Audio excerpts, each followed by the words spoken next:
applications, from basic vernacular techniques to complex high-risers and high-tech communication and transportation systems. Today, I would like to draw a bridge between the two. The real-time architecture, which we practice and experience daily, from morning till night in different forms.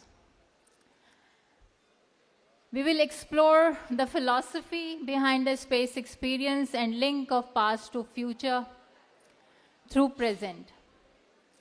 Let's start our journey of rerouting for balance in the lifescape of hope. What does a photograph do? We are all very fond of taking pictures and being part of the pictures. What does it do exactly?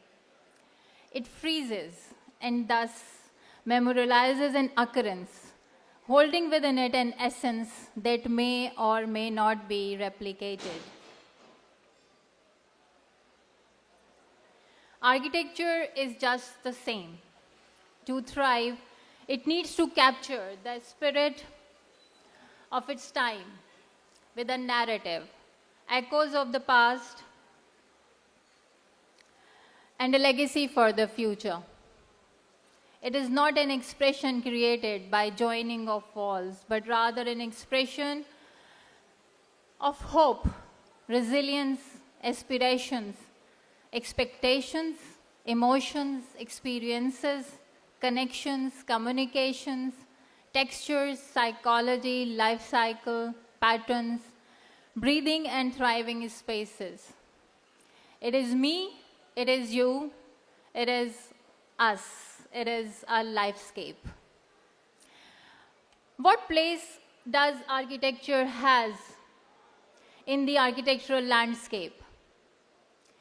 Is it in the stylistic choices which we make every day? I don't think so. It is a spatial response rooted in context, guided by culture, informed by history, and sustained through thoughtful engagement with the environment. It is found in places where design choices are attuned to the rhythms of life, the memories of the past, and aspirations of the future. Hope becomes tangible in responsible architecture. It is an intangible, but it becomes tangible in responsible architecture that listens to its surroundings, where the orientation of a building respects the sun and wind, very basic in our architectural terminology, where materials speak the language of place, and where form evolves from the fabric of community. In such spaces, awareness is embedded not only in the physical structure, but in the processes and concepts that shape it, engaging local narratives, cultural practices, and environmental wisdom. How architectural design shape our daily lives and interactions. We go through a life cycle every day, from morning till evening, from our home to our offices, moving around the streets, personal choices, doing chores, and of all kind, how it impacts our daily lives and routines. By highlighting how sustainable choices impact our health and well-being, occupants become more aware of the connection between the built environment, their personal life, and their personal health. These interactions translate into shaping behaviors towards social responsibility and sustainable life cycle, which make up the basis of lifescape of hope and trust in individual and collective actions. It is very important. Our individual actions then translate into a collective behavior of the society. It is the whole cycle of activities we are involved in every day from morning till night. Architecture is the essence of all of that. It is in the center of all of those activities. And when we rebuild that connection and when we make that connection, that is actually the essence of architecture and essence of hope. How this intangible world of hope is connected to the tangible world of architecture. Let's explore this philosophy through the concept of 4 cycles. First is Henry Lefebvre's notion of social space, where space is not a passive container, but is actively produced and reproduced through human action, memory, and imagination. In this sense, hope is embedded in architecture that enables participation, promotes social cohesion, and resists alienation. It is not for one person, it is for all. Spaces designed with sensitivity to their context, climatic, ecological, and socio-political, hold the capacity to ground people in place and inspire confidence in the future. So whatever space we occupy, it's all about experiences and aspirations. Next concept is the concept of cultural space by Amos Rappaport, which he presented in 1969. And he emphasizes that how vernacular architecture reflects deeply held beliefs, rituals, and environmental wisdom passed down through generations. Embedding culture into architecture allows hope to manifest through continuity and familiarity, especially in times of disruption or change. Culture shapes spatial experiences, and when cultural narratives are honored in design, they foster a sense of belonging, an essential condition for hope. You can see in these diagrams also that how our lives are rooted in the cultural context, and everything which we do and everything which we see throughout the day is actually enhancing that sense of belonging. And if that sense of belonging is not present in a place, that is devoid of emotions and of hope. Third concept is of critical regionalism, presented by Kenneth Frampton in 1983. Historically, hope has often emerged from architectural responses to adversity, whether through the reconstruction of post-war cities, refugee settlements, or community-driven informal housing. Architecture has played a role in restoring dignity and agency, arguing for an architecture that draws from local identity and material while resisting the homogenizing forces of global modernism. In doing so, architecture becomes a site of resistance, rootedness, and renewal. This concept is also coined by Koichi Nagashima by the term he presented as glocal. Global plus local is equal to glocal. Experiences and experiments of a global world merged with the local techniques become glocal, the now or present of architecture. The world is going through a phenomena where technology is altering the physical world and penetrating every aspect of our daily lives. It is predictive of a larger social and cultural shift. From the way buildings are financed, designed, constructed, and utilized, to how they are ultimately decommissioned, is evolving architectural discourse. This ongoing shift introduces a new vocabulary to the construction industry, one that brings global innovation with local identity, giving rise to what can be described as a glocal approach. The combination may prove to have potentially positive and activating energy as well in terms of invigorating architectural creation. It does have a vital importance on the future world and provide us with a strategic framework of thinking to create a life cycle of past, present, and future. A general conception about contextual design is that it is time-bound, but the truth is totally opposite. Context is a living phenomena which creates experiences of a lifetime with the spaces and materials, choices that are centered around end user with a mix of light and shade, hot and cold, daily routines, movements, aspirations, and expectations. It is a narrative of a timeless encapsulation of ideas and materials in harmony with cultural context as a screenshot of present while forecasting future. Sustainability further extends this concept, extends the lifescape of hope by foregrounding future-oriented design. as explained by Stewart Brand 1994 in How Buildings Learn. Architecture that allows for change, growth, and adaptation becomes more than a fixed object. It becomes a partner in human resilience. Moreover, sustainable design practices from passive strategies to material circularity create hopeful pathways for living in harmony with the planet. Architecture under this category narrate a journey back to equilibrium with the planet's resources. However, sustainable architecture does more than minimize impact. It seeks to inspire and educate for people to do more and follow more.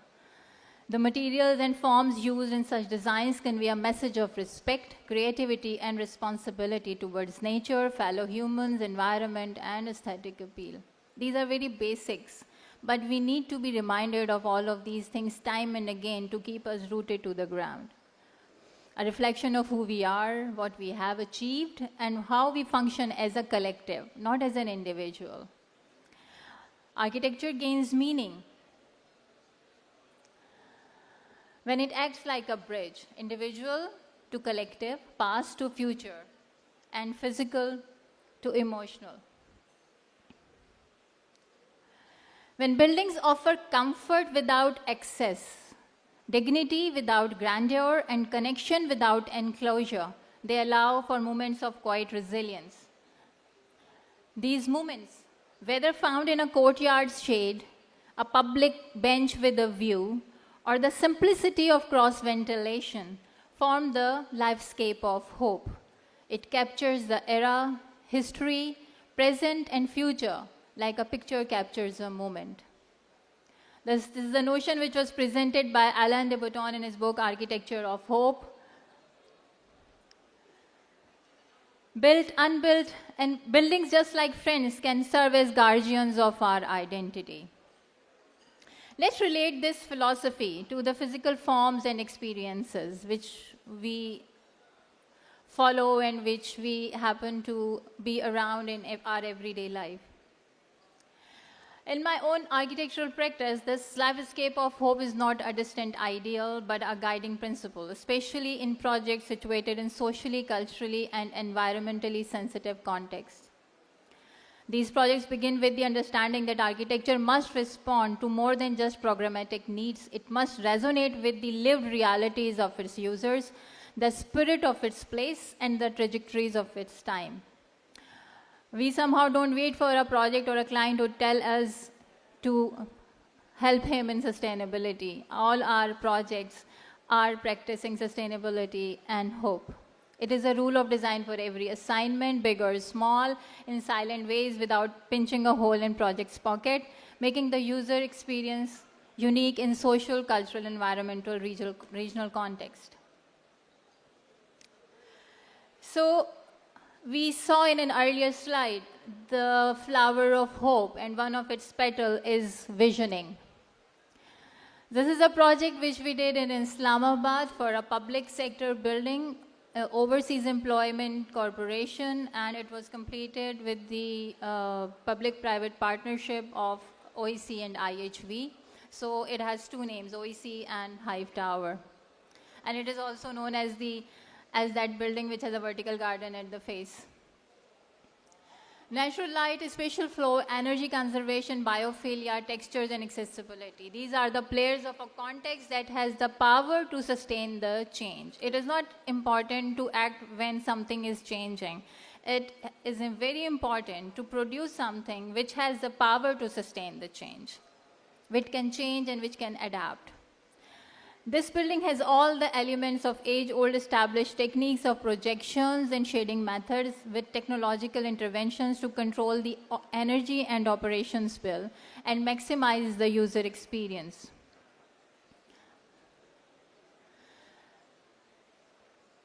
The solar path was studied, and the plot which was facing south and west, it was a challenge for us to provide a user-friendly, comfortable environment in the interiors. And we took it as a challenge and studied the shading devices for a front of southwest, and try to block the harmful and intense sun during summer months and invite it during winter months to minimize our energy bill.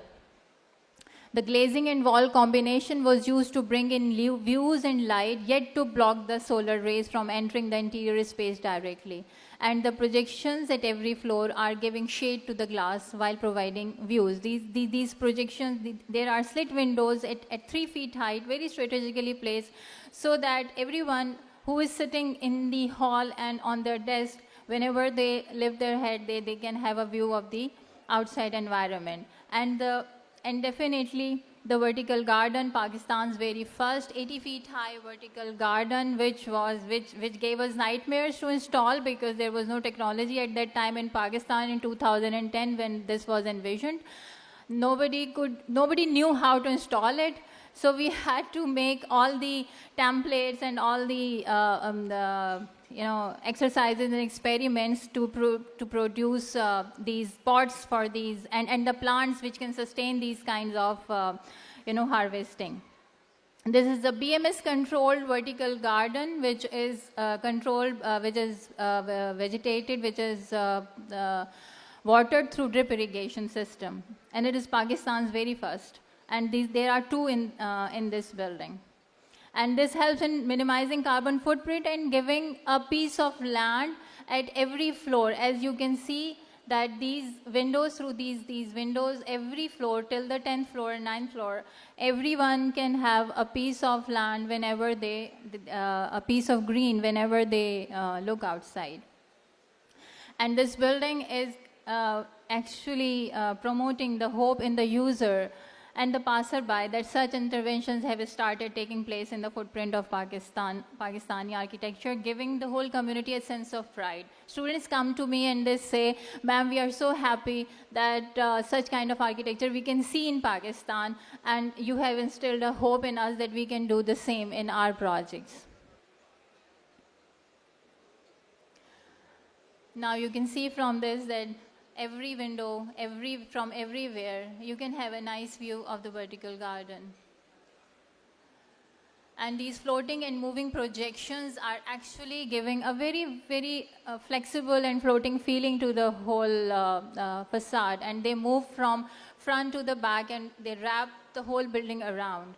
And these projections are actually, the size of these projections is actually equal to the glass facing, so that when the sun hits them, it makes a shadow and the glass gets into the shade.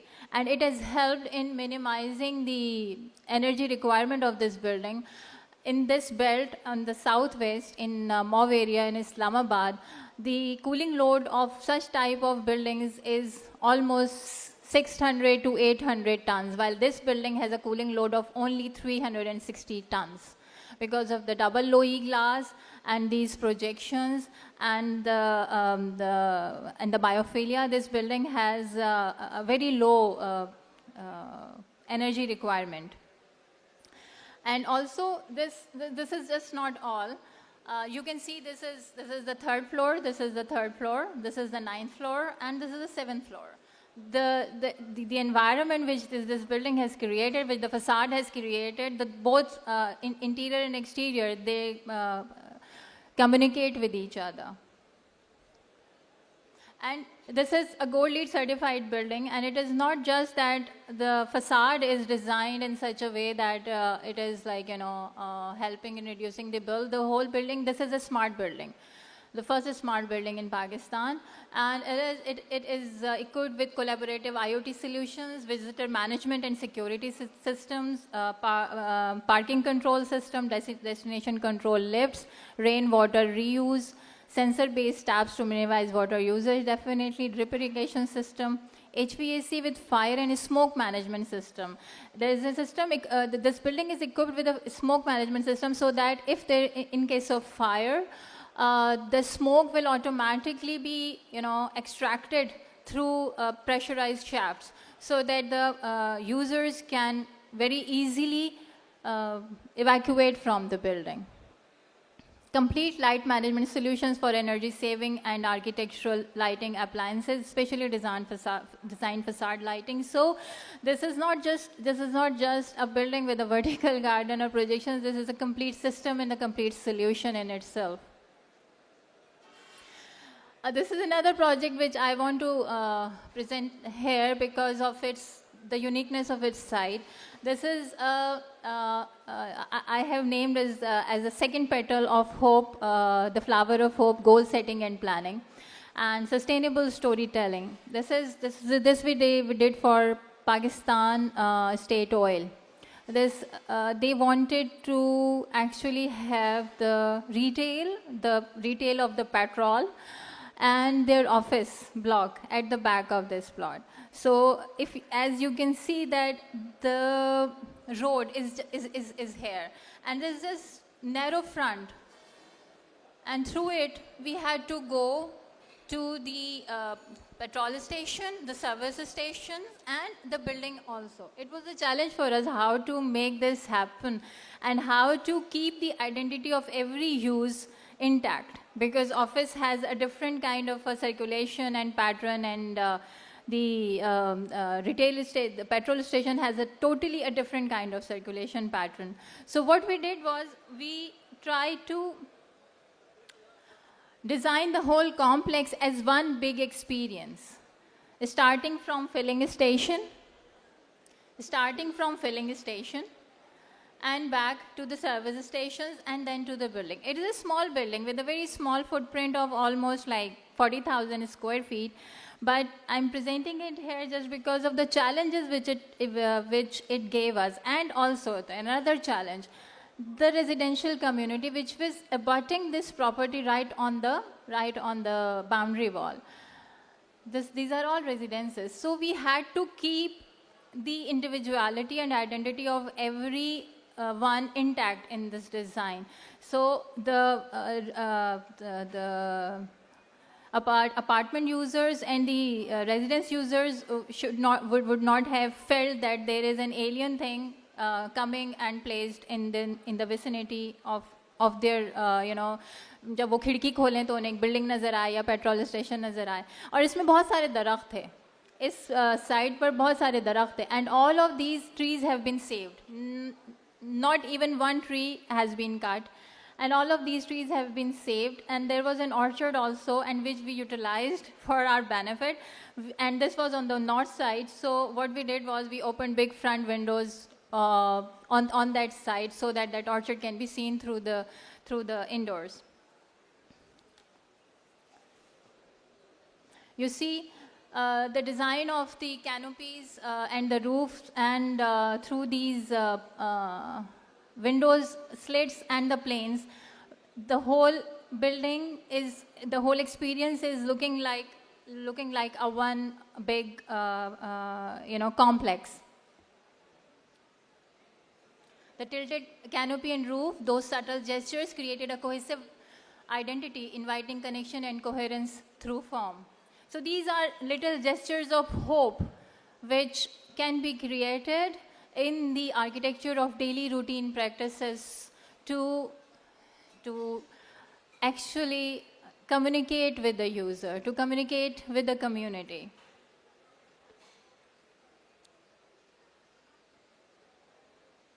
And you see these, the south and the west, the windows are protected through these planes, solid walls. And these walls are they are serving double purpose. Number one, they are protecting the glass from the sun, as you can see through this shade. And they are also giving privacy to the residences and to the users inside this office building. And through the north, you can see north faces, you can see the beautiful orchard, and which the office users can use and take the fruits back their home. Now the hope, storyteller in adapting. One feature of architecture is that it is a storyteller, and all of us are its listeners. In serving as a blueprint for the future, revealing aspirations, innovations, and evolving priorities. The designs created today indicate the kind of world that is envisioned. A world that addresses challenges of climate change, urbanization, and social equity. As one of the oldest professions in the world, it has countless stories to tell. As most powerful mediums of storytelling that continuously bridges the past with the future, it serves as a time capsule. That is a reminder that everything which we create, whether big or small, has the potential to tell a story that will resonate beyond our lifespans. We will die, but these stories will live. Our creations will outlive us and narrate countless stories to different listeners. Every building, neighborhood, and street creates a collective memory of its users and livers.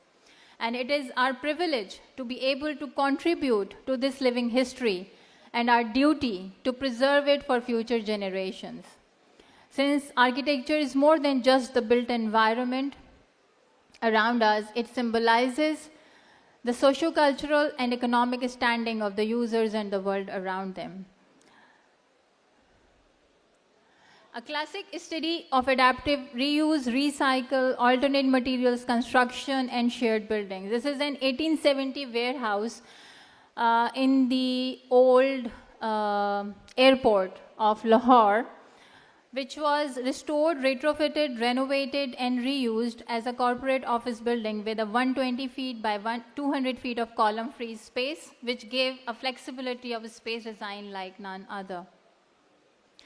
And this was a 160,000 square feet of a skip construction in just 4.25 months on 80 PSF structural load capacity. This is the warehouse before it was renovated. Look at the column-free span, जो कि हमारे सब की ख्वाहिश होती है कि there should be no columns in the building so that we can play with our designs. This is during the construction, and you can see these skip panels making the roofs and the walls and the floors of the building. And this is during construction and renovation. And this is how it is now. A full experience of collaboration, relaxing, interaction. यहाँ पर seminars होते हैं, interactive sessions होते हैं, orientations होती हैं, and with the coffee area, the offices at the loft, they all are open towards this central space to, and they all resonate with each other. There are stories to tell, there are stories to make in this arena. And these are some other views.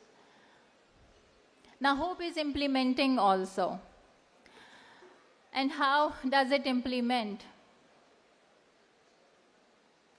In challenging environments and in challenging requirements, such as we got when FFCL asked us to design a management center, management club for their employees, which were having a psychological problem. Because if you happen to know what Jampeer is about, it is situated in Jampeer Thatta.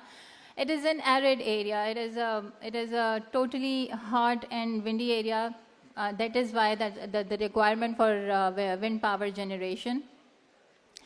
And the township had to be developed there for the residential and recreational facilities for the management of wind power plant. And they wanted to provide a comfortable and peaceful environment to counter psychological issues created due to the harsh weather and loneliness. 10-15 दिन के बाद the employees used to complain of depression. So the management wanted to create something which can give, help them in encountering this challenging psychological issue. So because the whole area, it was, when we visited the site, there was a strong wind noise, and with that wind noise, there was that particles of dust which are entering your, eyes and bags, and they were entering through under the doors and through the windows, and everywhere there was dust. And with that, a noise of a storm which we experience in Pind, Islamabad, in Karachi, and Lahore. Occasionally, there they had it every day. So, and that used to give them a kind of, loneliness and depression feeling. This was the site. There's nothing promising in it. So how to counter that feeling? Standing there, one would feel as if you are just a very tiny speck of sand. So what we did, our design approach was to make the wind reach turbines without disturbing the structures below, to eliminate the ingress of sand from underneath the doors in wind path, to reduce the impact of sandblasting pressure of wind on facing materials, and combine the requirements of sports and lounging in one facility. The client wanted that we should have a sports facility and a lounging facility, but to save the infrastructure cost, we combined the both in one building, and with a communal reception to save infrastructure and management cost. So what we did, we studied the wind path. The wind used to flow from northeast to south, from southeast to northwest, and it used to reverse during winter months. And so we tried to study the wind shadows, because there is a phenomenon of a wind shadow in the wind flow patterns, and in those wind shadows you can actually use wind barriers to place your building safely tucked into the windy environments. See, we try to use the wind. We took it above, and so that this wind could go to the wind turbines for energy production, while giving a peaceful environment, a soundless environment just below that windbreaker. Different proportions were studied to check that what should be the height and width ratio to create a good practical wind shadow. And through it, we could create a practical oasis for the residents of that community. And this is the whole site. This is the site. And this is the site plan, the master plan. And there was also, what we did was that we tried to place our community center away from the plant, so that psychologically we should give the feeling that you are going away from the work. आप शाम को अपना काम ख़त्म करके bags बंद करके and then you are going home. So that was the psychological impact which we tried to give through a little by placing the club at a distance from the plant. And by using the sports hall was very strategically placed, so that we can use the volume, the height of the sports hall to create wind barriers. So this is one wind barrier. Which you can see, and the very calculated slits, so that the wind should not actually damage the wind barrier, and the wind can pass through without disturbing the area under it. And there is one wind barrier on the south side and one on the north side, and within these two wind barriers, the whole building was safely tucked in. And with an internal courtyard, definitely, to counter the heat and the noise of the sound. See, this is when you approach the township from the plant. So you see a big wall and nothing. When you are approaching the township from the plant, you see just this big wall and nothing. And when you enter through this wall, it's like a peekaboo. That okay, fine, this is like, there is a whole center behind it. The front of the township and the club, and the material which we used was, they had a very big problem that they used to say that whenever we paint, the strong winds, like holes का impact आ जाता है दीवारों पर because of the winds. So what we did, we just used the material which is actually produced through that sand, the concrete blocks. So this is all building is faced with concrete cement blocks. The internal courtyard, these are very simple iterations. Like we do not produce very glamorous, very fancy architecture. हम कोशिश करते हैं कि बहुत simple सी चीज़ों से user experience को बेहतर बना दें. The light and shade drama and all the. This is the lounge, and this is the dining facility. And now you can see from the inside that how the interior is connecting to the whole of the landscape. आप यहाँ बैठकर आप wind turbines भी देखते हैं और आपको आवाज़ नहीं उनकी महसूस होती, आपको साउंड नहीं महसूस होती. Hope in self-reflection. So this is a project which we did for DHA Islamabad. Preserving a cultural memory, mosque at DHA Islamabad. This was again a very difficult site. It was sloping in two directions, in this direction and in this direction. There were two slopes. And we were faced with the challenge that where to place the entrance of the mosque. Should we place it here or should we place it here? Because there were two roads, it's on a corner plot, and we were faced with a challenge. So what we did was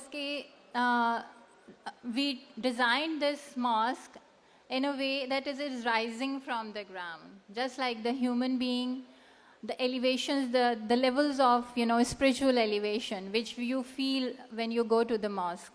So it is with this concept that this mosque is designed, as you can see that from this road, the main prayer hall is rising above the ground in terraces and in levels. And there are slit openings with these projections from where you can have a nice connection with the nature and God. The one thing which used to bother me when I used to go to the mosque is that they used to be all surrounded by walls with very little view and very little daylight, and they used to be very ornately decorated. God is very simple. God is not in ornate details, God is not in colors, God is very simple. So I tried to recreate that simplicity in that mosque through very simple interventions. See, this is the ground which we designed as a landscape area, but DHA people, they tried to save their cost and did not put in the landscape here. So this is the road here, which is sloping here, and this road is sloping here. So these projection terraces are going upward and actually giving you a feeling of a dome. This mosque has no dome. And the minaret also is not designed as a minaret. This is a mumti. This is a stair tower which is going up to the roof. So there is no such Islamic architecture or all those elements. These are very simple elements which we design in our homes and in other buildings. And through this we have created this. And see, this is the main Sehen. This is a budget building, and there are not many fancy materials, but actually the experience is very rich. This is the Sehen of the mosque, and it is all covered with these beautiful jalis to give a light and shade drama in the interiors, to give the whole space a very rich experience. And this is the prayer hall. There's a prayer hall of the ladies upstairs, and you can see the connection of the indoors to the outdoors, while there is no harmful sun of the west. West is blocked generally in the mosque because of the sun penetrating into through very narrow angles, very low angles. Very nice shadow of. A very nice play of light and shadow, and the height which is needed for the voice to resonate for an echo. It was created through this double height mezzanine structure. Marble inlays, we use the marble as an inlay as the only ornate material in this whole project.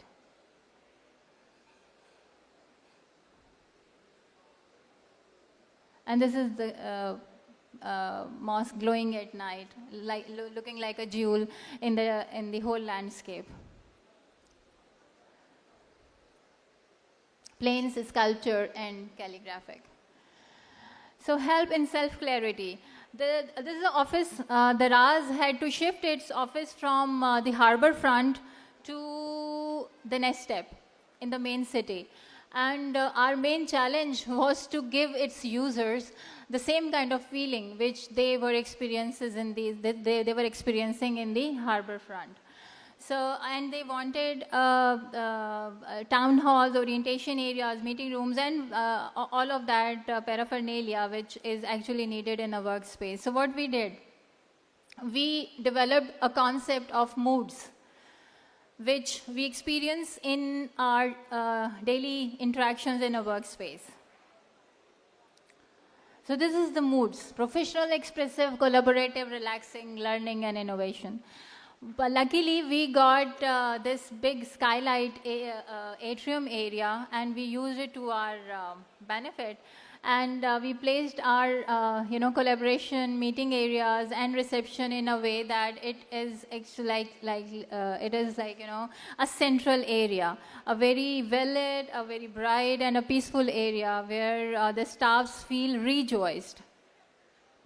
जब आप enter करते हैं इस space में तो आपको ऐसे लगता है कि जैसे आपकी की सारी नर्व्स और आप काम डाउन हो गए हैं because of that connection of light and green around it.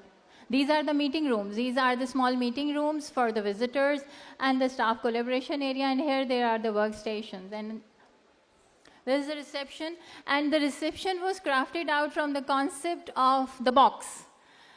In the RAS, they do the business of delivering hope in that packed box. आप ऑर्डर करते हैं और ऑर्डर आपके पास आता है and you are hoping that it is going to be exactly the same thing which you have ordered, so there is hope. So we have actually translated that whole box concept from the ground to the ceiling and then back to the ground. It has the force of a wrapping box which delivers the hope and pleasure to the home of customer. And this is the place which you actually experience when you enter this office space. Nice, bright, blue is this mint is the corporate color of the RAS. The work space. And because of the height, we could create some loft structures here to add the functionality of the whole area. So very sleek, very minimal. So this is an academy which we did in the same building in the next step, Astrotech Academy, which is actually the main purpose of this building was to provide IT training to the students without a difference of class and creed. This IT Academy is serving a purpose where non-affording students are provided subsidized fee training and a guarantee of job in multinational and international IT companies. And our task was to actually translate this concept and this social work into the interior spaces. It had to reflect the concept of academy design. And it had to resonate with the international IT market so that those companies could actually come and interact with the students and take them on board. So this is a space which we did for them. Because of the height, we use that to create an arena space so that they wanted a seminar hall, and the space of 8,000 square feet could not afford a seminar hall. So what we did was we created a reception lobby which could serve as a seminar hall, orientation sessions, IT trainings, and everything, and collaboration areas. And these stairs are used to go up and down the loft areas as well, so there are no other stairs in the whole academy. The connections with the storylines, working, collaborating, and learning, very simple and basic colors for the students to feel calm down. And इस academy में वो बच्चे आते हैं जो afford नहीं कर सकते. So our main purpose was to give them a space where they can actually relate that they can feel pride that at least someone has thought about us also, that we are celebrated. We are celebrated as well. So there is someone who is looking after them. This is the work zone and the operations and data zone. And this academy has a tier 3 data center as well. And a very small house, which we did many years ago. But the simplicity of it, I just wanted to showcase here because, it is like, it is not in big facades and big ornamental things that you find hope and resonance with the human beings. It is in simple things.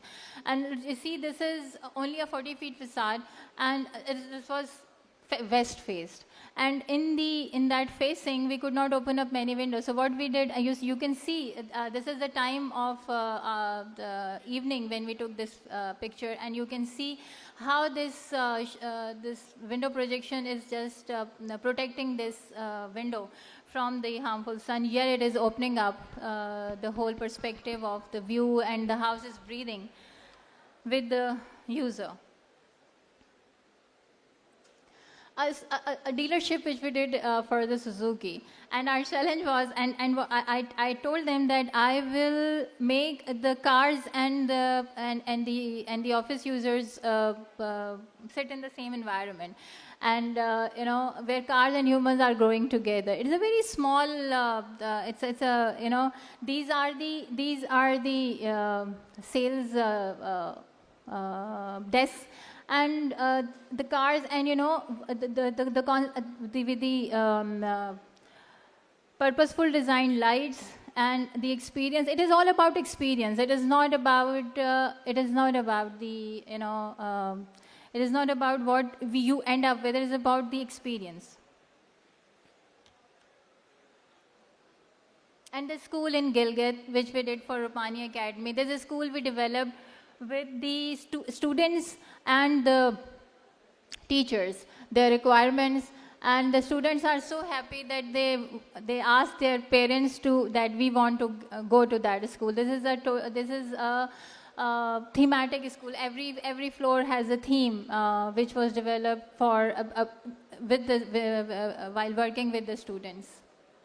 So this whole showcase and kaleidoscope of these projects is actually to take you a journey about rethinking the future through the lens of power to sustain. And the power players are culture, context, and experience, capturing the moment, projecting hope, and foster aspirations. Resilience and sustainability are not only a tangible. They have intangible manifestations in the form of social confidence, happiness, and motivation, an embodiment of way of life, an idea and a concept, a visual narrative of history, a time capsule, an emotion and thought-provoking agent. Belief in the significance of architecture is premised on the notion that we are, for better or for worse, different people in different places, and on the conviction that it is the architecture's task to render vivid to us who we might ideally be. The Architecture of Happiness, L.N.D. Bodon. This is a wonderful book. All of us must read it. I am reading it these days. This has opened up a very new perspective of how architecture actually resonates in our everyday lives. The spiritual springtime. I would just, this is the last slide, and I would just like to end this whole journey with this spiritual springtime by Foundations of the World Unity, Abdul Baha. Just as the solar cycle has its 4 seasons, the cycle of the sun of reality has its distinct and successive periods. Each brings its vernal season or springtime. When the sun of reality returns to quicken the world of mankind, a divine bounty descends from the heaven of generosity. The realm of thoughts and ideas is set in motion and blessed with a new life. Minds are developed, hopes brighten, aspirations become spiritual. It is the springtime of the inner world. Thank you. Thank you, Architect Shazia Qureshi, for your insightful presentation.